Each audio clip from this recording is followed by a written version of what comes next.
Hello दोस्तों, स्वागत है आपका हमारे YouTube channel career map online पे। मैं हूं मनोज और जैसा कि आप लोग जानते हैं कि हर वीक मैं एक वीकली करंट अफेयर्स का सीरीज लेके आता हूं। वैसे वही लेके फिर से मैं आया हूं। करंट अफेयर का वीकली सीरीज जो 6 जुलाई से लेकर 12 जुलाई तक जो भी इवेंट्स हुए हैं, एग्जामिनेशन पॉइंट से व्यू से क्या क्या इंपॉर्टेंट है उसको लेकर के हम लोग डिस्कस करेंगे। तो चलिए शुरू करते हैं वीकली करंट अफेयर का सीरीज़। सबसे पहले रिसेंटली कुछ अपॉइंटमेंट्स हुए हैं। क्या क्या अपॉइंटमेंट्स हुए हैं, किस ऑर्गेनाइजेशन में किनको दिया गया है, उसमें सबसे पहला है जस्टिस विद्युत रंजन सारंगी। इनको झारखंड हाई कोर्ट का चीफ जस्टिस बनाया गया है। जस्टिस विद्युत रंजन सारंगी का रिसेंटली अभी अपॉइंटमेंट हुआ है। कहाँ पे? झारखंड हाई कोर्ट के चीफ जस्टिस के रूप में। अगला अपॉइंटमेंट्स है सिद्धार्थ मोहंती। इनको LIC, जो कि सब लोग वेल नॉन है, LIC से जो लार्जेस्ट कंपनी है इंडिया का इंश्योरेंस कंपनी, उसके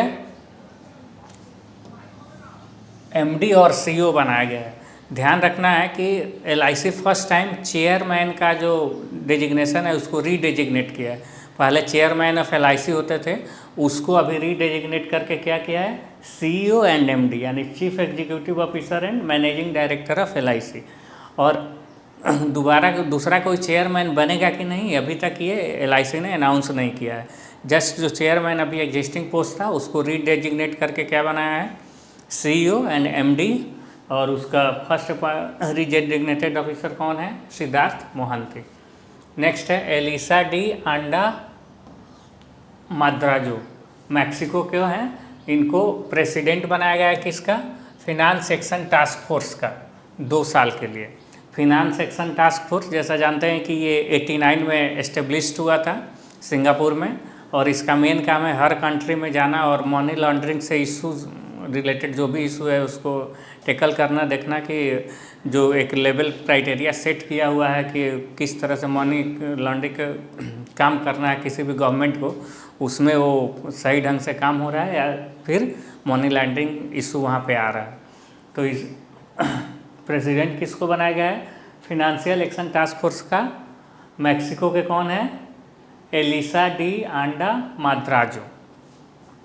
नेक्स्ट है professor doctor Soumya Swaminathan. Doctor Soumya Swaminathan को क्या बनाया गया है, principal adviser of national elimination programme. Government of India का एक प्रोग्राम चल रहा है जिसका नाम है नेशनल ट्यूबरकुलोसिस एलिमिनेशन प्रोग्राम। उसी का प्रिंसिपल चीफ एडवाइजर बनाया गया है एक डॉक्टर को, जिनका नाम क्या है, डॉक्टर सौम्या स्वामीनाथन। नेक्स्ट है सत्यनारायण गोयल। सत्यनारायण गोयल को MD और चेयरमैन किसका बनाया गया जी, Indian Energy Exchange. Indian Energy Exchange एक PSU कंपनी है गवर्नमेंट ऑफ इंडिया का, उसका चेयरमैन बनाया गया किसको, सत्यनारायण गोयल को, जो रीअपॉइंट किए गए हैं। इसके पहले भी वही थे, फिर से उनको IEX का चेयरमैन अपॉइंट किया गया। नेक्स्ट है मिस्टर गौतम गंभीर। गौतम गंभीर जो सब लोग जानते हैं, काफ़ी फेमस क्रिकेटर हैं। उनको इंडियन मेंस टीम का जो सीनियर टीम है उसका हेड कोच बनाया गया। Head coach of senior cricket team of India, coach कौन बनाया गया है जी, गौतम गंभीर। नेक्स्ट है रजत शर्मा। रजत शर्मा जो इंडिया TV के फेमस एडिटर हैं, उनका प्रेसिडेंट बनाया गया किसका, news broadcasters and digital association NBDA का। NBDA का चेयरमैन किसको बनाया गया है, प्रेसिडेंट रजत शर्मा को, जो कि बहुत फेमस हैं, इंडिया TV के हेड एडिटर है। नेक्स्ट है lieutenant general Shankar Narayan. Lieutenant general Shankar Narayan को क्या बनाया गया है, commandant at army hospital research and referral wing है। आर्मी का टोटल ऑल ओवर इंडिया में बहुत सारा हॉस्पिटल है डिफेंस फोर्सेस का, उसका हेड के पोस्ट पे किसको दिया गया है, लेफ्टिनेंट जनरल शंकर नारायण को। जैसे एम्स का हॉस्पिटल है, इसका अलग अलग स्टेट में बहुत सारा हॉस्पिटल है, लेकिन एक इसका हेड ऑफिस भी है। उसी तरह आर्मी का बहुत सारा ऑल ओवर इंडिया में हॉस्पिटल है, इसका head office army hospital research and referral है। उसका कमांडेंट किसको बनाया गया है? लेफ्टिनेंट जनरल शंकर नारायण को। अब नेक्स्ट रिसेंटली लास्ट वीक में जो अवार्ड दिया गया है, किसको कौन सा अवार्ड दिया गया है वो देखते हैं। इसमें सबसे पहला अवार्ड है स्पाइस अवार्ड 2024। स्पाइस अवार्ड 2024 दिया गया है किसको? स्वप्ना कालिंगल को। स्वप्ना कालिंगल जो त्रिशूर केरला से आती हैं, और ये इनका एक फाउंडेशन चलता है जिसका नाम है कालिंगल प्लांटेशन। ये जनरली ऑर्गेनिक फील्ड में ऑर्गेनिक तरीक़ा से प्लांट कैसे उगाना है, एग्रीकल्चर कैसे करना है, इसी फील्ड में ये स्पाइस अवार्ड दिया जाता है। इस बार स्वप्ना कालिंगल को दिया गया है, जो इनका एक फाउंडेशन है कालिंगल प्लांटेशन जो केरला में है। कौन देता है ये? ICAR का एक अपना सब्सिडरी विंग है जिसका नाम है Indian Institute of Spice Research, जो केरला के कोझिकोड में है। ICAR Indian Council of Agriculture Research, इसका एक सब्सिडी कंपनी है। कौन सी? Indian Institute of Spice Research, जिसका हेडक्वार्टर कहाँ है? केरला में। इसने एक अवार्ड दिया है। कौन सा अवार्ड? Spice award 2024। किसको? स्वप्ना कालिंगल को। नेक्स्ट है best agriculture state award for 2024। Best agriculture award 2024 किसको दिया गया है? महाराष्ट्र को। जो गवर्नमेंट ऑफ इंडिया एक सर्वे कराती है कि एग्रीकल्चर में कौन कितना ग्रोथ कर रहा है, कितना आगे बढ़ रहा है, उसका एक सर्वे होता है, उसके अकॉर्डिंग अवार्ड दिया जाता है। तो इस बार का अवार्ड किसको दिया गया एग्रीकल्चर का? महाराष्ट्र को। नेक्स्ट है chevalier de the Legion Honour, जो कि इसको बोलते हैं knight of the Legion Honour. ये फ्रांस का हाईएस्ट सिविलियन अवार्ड है। फ्रांस का हाईएस्ट सिविलियन अवार्ड का नाम क्या है? Knight of the Legion Honour, जो 2024 का किसको मिला है? रोशनी नादर मल्होत्रा को, जो HCL टेक, जो IT फील्ड का एक बहुत फेमस कंपनी है, उसी की चेयरमैन है। Knight of the Legion Honour जो फ्रांस का एक हाईएस्ट सिविलियन अवार्ड है, इस बार किसको मिला है? रोशनी नादर मल्होत्रा को, जो HCL टेक एक IT कंपनी है, उसी की चेयरमैन है। नेक्स्ट है doctor C Narayana Reddy national literary award 2024। ये दिया गया है किसको? शिवा शंकरी को। शिवा शंकरी जो तमिलनाडु के ऑथर हैं। एक ट्रस्ट है कौन सा? सुशीला नारायण रेड्डी ट्रस्ट। ये साउथ इंडिया में स्पेशली तमिल में एरिया में ही काम करता है। इसने एक अवार्ड दिया है doctor C Narayana Reddy national literary award 2024। किसको दिया गया है? शिवा शंकरी को, जो एक तमिल ऑथर है। नेक्स्ट है Saint Andrew the apostle the first called 2024। ये रसिया का हाईएस्ट सिविलियन अवार्ड है, जिसका नाम क्या है? Saint Andrew the apostle the first Called. Russia का हाईएस्ट सिविलियन अवार्ड का नाम क्या है जी? Saint Andrew the apostle the first Called. ये अवार्ड इस बार किसको दिया गया है? मोदी को। अभी रिसेंटली मोदी विजिट पे थे रसिया के, उनको ये रसिया का सिविलियन अवार्ड दिया गया है। नेक्स्ट है best state in horticulture agriculture eight leadership award 2024। Best horticulture के फील्ड में एग्रीकल्चर अवार्ड किसको दिया गया है जी? नागालैंड को। ध्यान देना है, बेस्ट एग्रीकल्चर अवार्ड फॉर 2024 यानी ओवरऑल जो दिया गया है वो किसको दिया गया है? महाराष्ट्र को। और स्पेशली हॉर्टिकल्चर से रिलेटेड जो बेस्ट अवार्ड दिया गया है एग्रीकल्चर के क्षेत्र में, वो किसको दिया गया है? नागालैंड को। नेक्स्ट देखते हैं। नेक्स्ट अभी स्पोर्ट्स में क्या क्या इवेंट्स हुए हैं और क्या क्या एग्जामिनेशन पॉइंट्स ऑफ व्यू से इम्पोर्टेंट है वो देखते हैं। सबसे पहले स्पोर्ट्स में क्या है? The Athletics Federation of India announced that the 28-member Indian athletics team will be led by men's javelin throw defending champion Neeraj Chopra. Neeraj Chopra जो हमारा इंडिया पेरिस ओलंपिक होने जा रहा है 2024 में, उसके जो मेंबर जाएंगे इंडियन टीम के 28 मेंबर होंगे, उसको लीड कौन करेगा? Neeraj Chopra. Neeraj Chopra Indian Olympic Paris Olympic 2024 में जो इंडिया की तरफ से टीम पार्टिसिपेट करेगी, उसके मेन लीड रोल में कौन रहेंगे? नीरज चोपड़ा, जो क्या है? जेवेलियन थ्रो है, जो लास्ट ईयर गोल्ड मेडलिस्ट भी थे लास्ट ओलंपिक में। नेक्स्ट है Kolkata, Kokrajhar, Jamshedpur and Shillong host 133 Durand Cup यानी Asia's oldest football tournament from July 27। Durand Cup अभी जुलाई में स्टार्ट होने वाला है, जिसके होस्टिंग को 4 सिटी को मिला है। वो कौन कौन सिटी हैं? कोलकाता, कोकराझार, जमशेदपुर एंड शिलोंग। ये आसाम में है, जमशेदपुर झारखंड में है, शिलोंग मेघालय और कोलकाता वेस्ट बंगाल। ये डूरंड कप एशिया का होस्टिंग करेंगे जो जुलाई में होने वाला है। नेक्स्ट है British Grand prix 2024। British Grand prix 2024 कौन जीता है जी? लुइस हैमिल्टन जो मर्सिडीज के हैं। ब्रिटिश ग्रैंड प्रिक्स 2024 किसने जीता है? लेविस हैमिल्टन जो मर्सिडीज के हैं। ध्यान देना है कि 23 में और फर्स्ट हाफ ऑफ 24 मैक्सिमम जो ग्रैंड प्रिक्स अवार्ड है वो मैक्स वर्स्टैपन ने जीता है। अभी जस्ट फर्स्ट अवार्ड ही होगा शायद जो लुइस हैमिल्टन ने मर्सिडीज के हैं जिन्होंने जीता है। वो कौन सा अवार्ड है? British Grand Prix. नेक्स्ट है Asian squash championship 2024 held and arena एमास जौहर जो सिटी है वहाँ का, मलेशिया में। एशियन स्क्वैश चैम्पियनशिप 2024 को जीता कौन है? इंडिया। और कहाँ हुआ था एशियन स्क्वैश चैम्पियनशिप 2024? मलेशिया में। अब नेक्स्ट है Gagan Narang has been appointed as India's chief de mission for the 2024 Paris Olympic.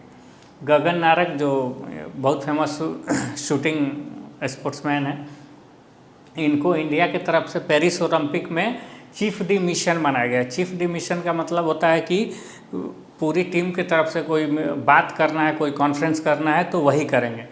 यहाँ पे ध्यान देना है कि 20 टीम को लीड करेंगे कौन? नीरज चोपड़ा। लेकिन कोई बात करना है, कोई कॉन्फ्रेंस करना है पूरा टीम की तरफ से तो वो कौन करेंगे? गगन नारंग जो शूटिंग से आते हैं। यानी क्यों करेंगे? क्योंकि चीफ डी मिशन इंडिया की तरफ से किसको बनाया गया है? गगन नारंग को। नेक्स्ट है PV Sandhu badminton has been chosen as the female flag bearer and Sharath Kamal serve as the male flag bearer in Paris Olympic 2024। Paris Olympic जो होने आ रहा है उसमें से 2 तो पता चला कि नीरज चोपड़ा लीड करेंगे, चीफ डी मिशन बनाया गया है गगन नारंग को। और 2 प्लेयर हैं पीवी संधू जो बैडमिंटन से आती हैं, वो फीमेल टीम की फ्लैग बियरर होंगी, अगर झंडा लेकर के वो आगे आगे चलेंगी। और शरद कमल जो टेबल टेनिस से आते हैं वो मेल टीम के फ्लैग बियरर होंगे, यानी कि वो आगे आगे चलेंगे झंडा लेके। यानी शरद कमल टेबल टेनिस से male flag bearer, PV Sandhu badminton से female flag bearer. Chief de mission Gagan Narang और लीड करेगा पूरा टीम को कौन? नीरज चोपड़ा। नेक्स्ट है पूमा स्पोर्ट्स ब्रांड है इंडिया का। इसने अनाउंस किया कि partnership with Indian Olympic Association. Indian Olympic Association से पार्टनरशिप किया है, किस लिए? Become the official footwear partner. यानी फुटवियर जो भी ओलंपिक में पार्टिसिपेंट करने वाले लोग हों, चाहे स्टाफ हैं, एथलीट्स हैं, वो सबका जो फुटवियर का पार्टनर स्पॉन्सरशिप है वो किसने लिया है? पूमा ब्रांड ने।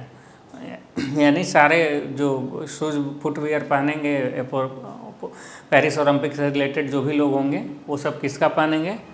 पूमा का। नेक्स्ट है कुछ इम्पोर्टेंट डेज, अभी लास्ट वीक का जो भी इम्पोर्टेंट डेज है उसका थीम क्या है और क्या इम्पोर्टेंस है। तो पहला है 6 जुलाई।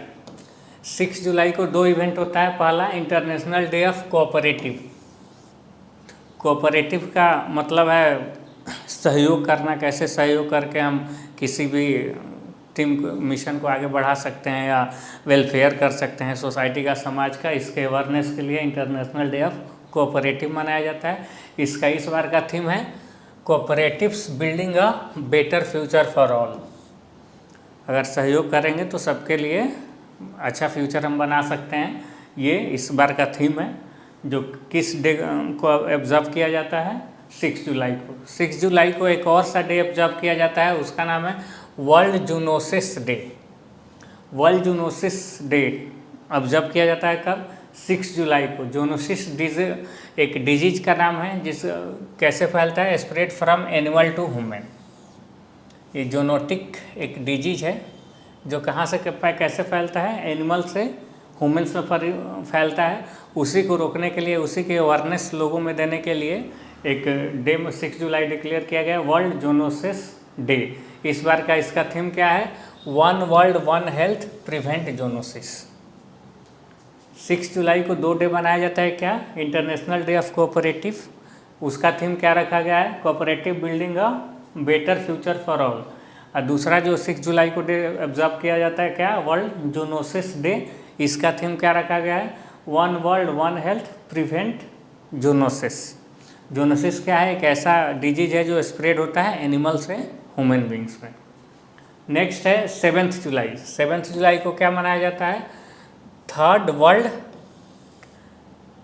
Kiswahili language, third world Kiswahili language day. ये डिक्लेयर किया क्या, कौन है, यूनेस्को ने सेलिब्रेट किया है पेरिस में। यूनेस्को का सबको पता है, हेडक्वार्टर जो है पेरिस में है।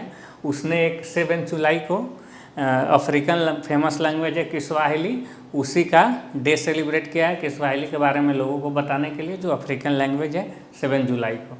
इसका थीम क्या रखा है, Kiswahili education and culture of peace. Next है 10 जुलाई। 10 जुलाई को मनाया जाता है नेशनल फिश फार्मर्स डे। मछुआरे जो होते हैं उनको लेकर के एक डे ऑब्जर्व किया जाता है इंडिया में। किस डेट को, 10 जुलाई को क्या नाम दिया गया, national fish farmers day. Next है 11 जुलाई, ये बहुत फेमस है, इसको थोड़ा ध्यान देंगे, वर्ल्ड पॉपुलेशन डे। ये 89 से सेलिब्रेट किया जाता है क्या, 11 जुलाई को वर्ल्ड पॉपुलेशन डे, जिसका थीम इस बार का क्या है, leave no one behind count everyone. 11 जुलाई को वर्ल्ड पॉपुलेशन डे मनाया जाता है। 89 से स्टार्ट किया गया था, 1989 से, और इस बार का थीम क्या दिया गया है, leave no one behind count everyone. Next है 12 जुलाई। 12 जुलाई को एक क्या मनाया जाता है, international day of combating sand and storms. 12 जुलाई को international day of combating sand and dust storm. आजकल देखे होंगे आप लोग भी ऑब्जर्व किए होंगे कि यूरोप में, अमेरिका में बहुत सारा सैंड और बर्फ़ का तूफान आते रहता है। उसी को लेके, उसी को जागरूक करने के लिए, लोगों को अवेयरनेस देने के लिए ये 12 जुलाई को सेलिब्रेट किया जाता है। कैसे, international day of combating sand and dust storms. अब नेक्स्ट कुछ इम्पॉर्टेंट मिसलेनियस इवेंट्स हुए हैं, क्या क्या हुए हैं चलिए उसको देखते हैं। तो पहला है द वुमेन इंटरप्रेन्योरशिप प्लेटफॉर्म, जो कि एक डिजिटल प्लेटफॉर्म है। और ट्रांस यूनियन सिविल एक एमएनसी कंपनी है जो क्रेडिट फैसिलिटी प्रोवाइड करती है, क्रेडिट रेटिंग करती है। हैव लॉन्च्ड, एक प्रोग्राम लॉन्च किया गया क्या, शहर programme to provide financial literacy, content and business skill to empower women entrepreneurs in India. 2 organisation है, एक है वुमेन इंटरप्रेन्योरशिप प्लेटफॉर्म जो डिजिटल प्लेटफॉर्म है, एक एमएनसी है कंपनी जिसका नाम है ट्रांस यूनियन सिविल जो क्रेडिट रेटिंग करती है। इन दोनों ने मिलकर एक प्रोग्राम लॉन्च किया जिसका नाम क्या रखा है, शहर। और इसका बेसिक थीम क्या है कि वुमेन लोगों को इंटरप्रेन्योरशिप बनाना, उनमें स्किल डेवलप करना कि वो भी बिजनेस कर सकें। अब दूसरा है बजाज ऑटो, वर्ल्ड का पहला ऐसा कंपनी बना है जिसने फर्स्ट सीएनजी मोटरसाइकिल लॉन्च किया है। उसका नाम क्या रखा है, freedom. Bajaj auto launch its first CNG bike जिसका नाम क्या है, फ्रीडम। ये इंडिया का ही नहीं, वर्ल्ड का फर्स्ट सीएनजी मोटरसाइकिल है। इसको अभी हमारे ट्रांसपोर्ट मिनिस्टर नितिन गडकरी ने लॉन्च किया है बजाज ऑटो कंपनी की तरफ से। नेक्स्ट है Indian army has inducted the first ever indigenous chip based 4G mobile base station. कहाँ पे किया है ये, सह्याद्री LTE बेस स्टेशन पे। इंडियन आर्मी ने अपने ऑर्गेनाइजेशन में फर्स्ट टाइम शामिल किया है 4G मोबाइल बेस स्टेशन को। सबसे पहले इसको कहाँ शामिल किया गया है? सह्याद्री एरिया में, सह्याद्री LTE बेस स्टेशन है वहाँ पे। नेक्स्ट है union minister Piyush Goyal has announced an 80% reduction in licensing fees for women entrepreneurship and 50% reduction of MSME under PESO, petroleum and explosive safety organisation. Licensing fee बोलते हैं कि कोई भी कंपनी चलाना है, कोई भी एंटरप्रेन्योरशिप खोलना है तो आपको गवर्नमेंट को कुछ लाइसेंस लेने के लिए, परमिशन लेने के लिए पैसा देना होता है, उसी को लाइसेंसिंग फ़ी बोलते हैं। अभी पीयूष गोयल ने इस फीस में जो भी क्राइटेरिया सेट किया है उसमें इन्होंने 2 चीज़ लाया है। एक लाया कि अगर वुमेन एंटरप्रेन्योरशिप पेसो में जाते हैं, पेसो क्या है? Petroleum and explosive safety organisation, यानी पेट्रोलियम और एक्सप्लोसिव सेफ्टी ऑर्गेनाइजेशन से कोई भी बिजनेस करते हैं तो उनको अगर वुमेन है तो 80% का डिस्काउंट दिया जाएगा, और MSME से रिलेटेड काम में जाते हैं तो उनको 50% का डिस्काउंट दिया जाएगा, जो भी लाइसेंस फी होगा। नेक्स्ट है national commission for protection of child rights declare that Mika mines, जो झारखंड में है, इंडिया का first child level free mines है। मिक्का माइंस एक झारखंड में है, उसको कौन? इंडिया का नेशनल कमीशन जो है प्रोटेक्शन ऑफ चाइल्ड राइट्स, उसने डिक्लेयर किया है मिक्का माइंस इंडिया का फर्स्ट ऐसा माइंस है जहाँ पे एक भी चिल्ड्रन को काम पे नहीं लगाया गया है, यानी चाइल्ड लेबर फ्री माइंस कौन सा है? मिक्का माइंस, जो झारखंड में। नेक्स्ट है मोसाउद पेजेस्कियान, मोसाउद पेजेस्कियान, ये अभी प्रेसिडेंशियल इलेक्शन हुआ है ईरान में, जिसमें ये जीत गए हैं, यानी अभी अपकमिंग ईरान का जो प्रेसिडेंट होंगे कौन होंगे? मसाउद पेजेस्कियान। और इसने किसको हराया है? सईद जलीली को। सईद जलीली को हरा के ईरान के नए प्रेसिडेंट बनने वाले कौन है? मसाउद पेजेस्कियान। नेक्स्ट है India has unveiled the Zorawar light tank.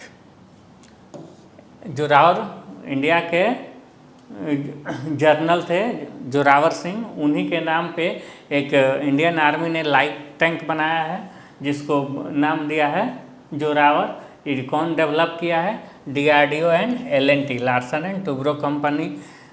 L&T private company है, DRDO गवर्नमेंट का ऑर्गेनाइजेशन है, दोनों ने मिल के एक लाइट टैंक बनाया है जिसका नाम क्या रखा है? जोरावर।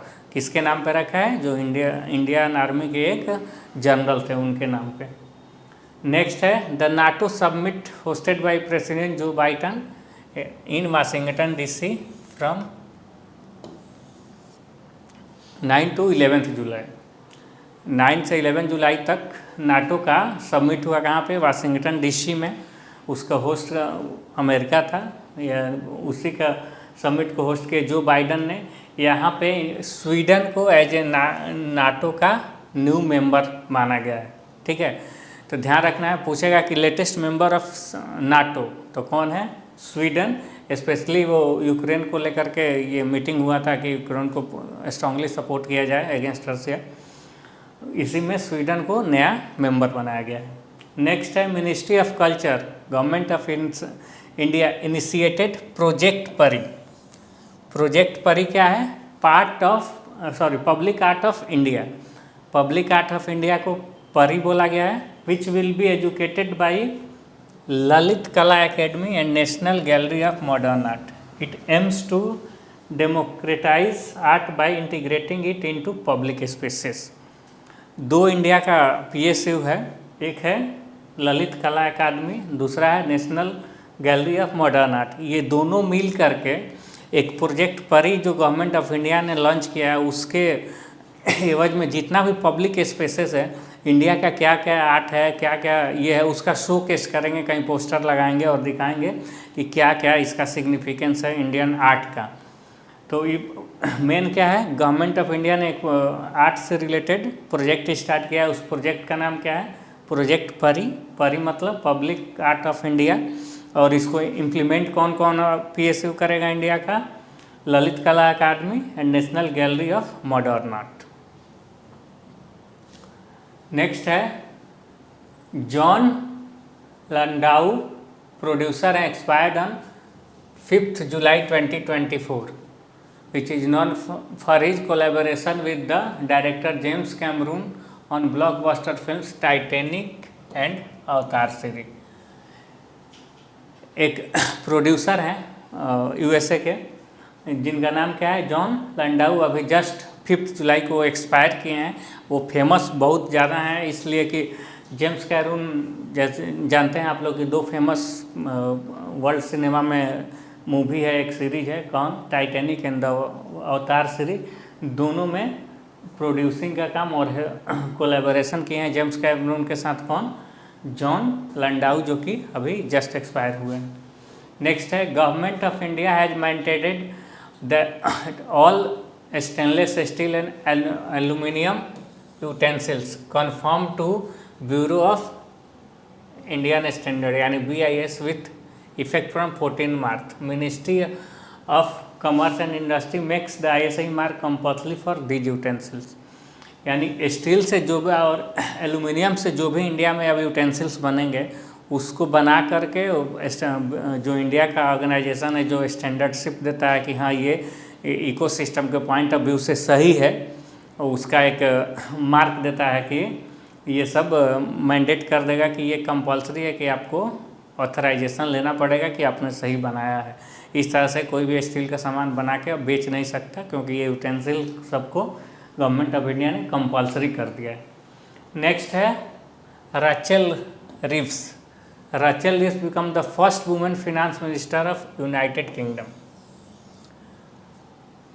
राचेल रिव्स अब यूनाइटेड किंगडम की फर्स्ट फिनांस मिनिस्टर बनी है। किसके गवर्नमेंट में, केयर स्टारमर।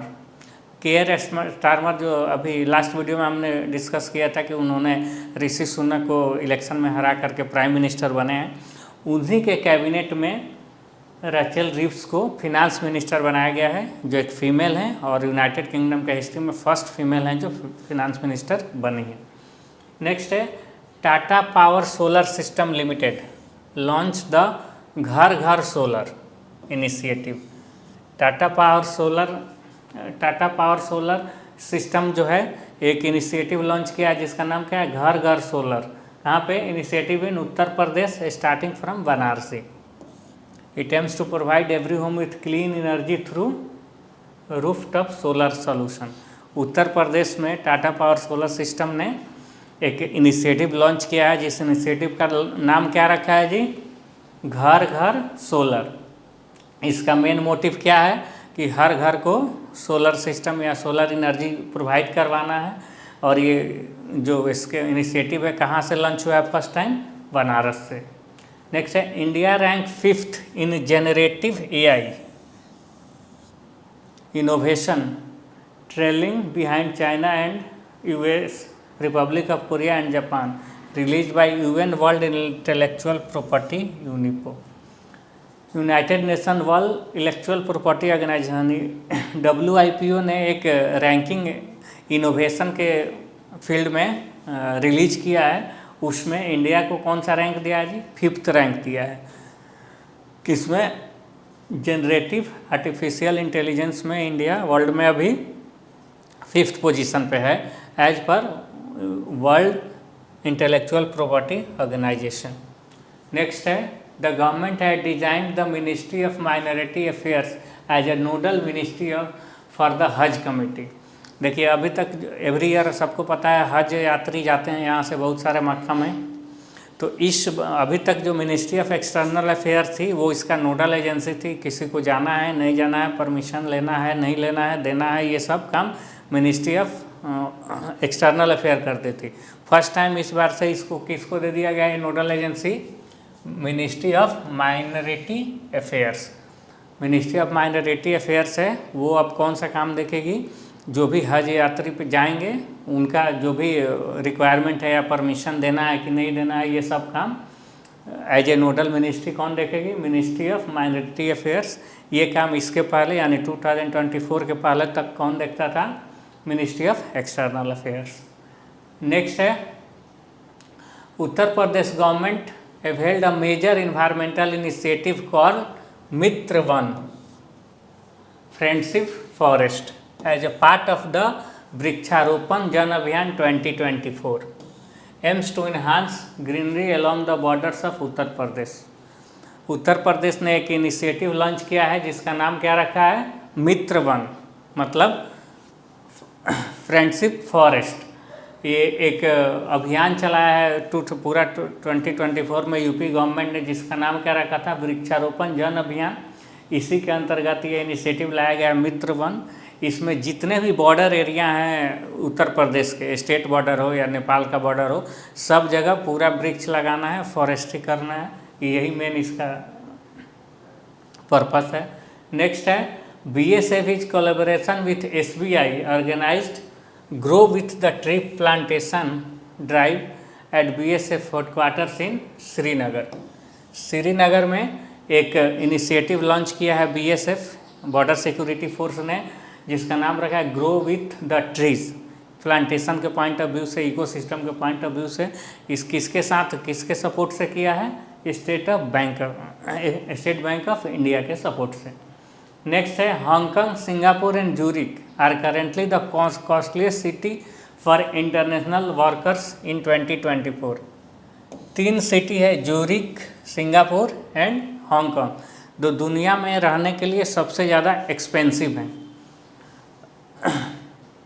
एक NGO है अमेरिका का, कौन सा, मर्सर, यही एक रिपोर्ट जारी किया है कॉस्ट ऑफ लिविंग का, जिसमें 3 सिटी जो कॉस्टलीस्ट हैं कौन कौन, हांगकांग, श्रीनगर एंड जूरिक, और सबसे लोएस्ट लिविंग कॉस्ट सिटीज़ कौन कौन है, इस्लामाबाद, लागोस एंड अबुजा। यहाँ पे रहने में सबसे कम खर्चा है कहाँ कहाँ, इस्लामाबाद, लागोस एंड अबुजा में, और सबसे महंगा कहाँ है, हांगकांग, सिंगापुर एंड जूरिक में। अब नेक्स्ट है on July 9, 2024 Supreme Court passed an order appointing former chief justice of India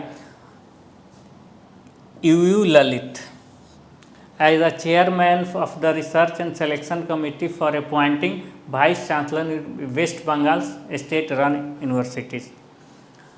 supreme Court ने फॉर्मर एक चीफ मिनिस्टर ऑफ इंडिया थे, चीफ जस्टिस ऑफ इंडिया थे, जिनका नाम था उदय उमेश ललित, उनको अपॉइंट किया है वेस्ट बंगाल में। वेस्ट बंगाल गवर्नमेंट जो भी यूनिवर्सिटी रन करती है उसके वाइस चांसलर को अपॉइंट करने के लिए, जो भी अपॉइंटमेंट होता है वाइस, पता है सबको, गवर्नर का रिप्रेजेंटेटिव होते हैं वाइस चांसलर हर यूनिवर्सिटी में, उनका सिलेक्शन करने के लिए सुप्रीम कोर्ट ऑफ इंडिया ने एक CJI, जो फॉर्मर CJI हैं उदय उमेश ललित, उनको अपॉइंट किया है। कहाँ के लिए, वेस्ट बंगाल में गवर्नमेंट जो भी यूनिवर्सिटी रन करती है उसके वाइस चांसलर को सिलेक्शन करने के लिए, अपॉइंट करने के लिए।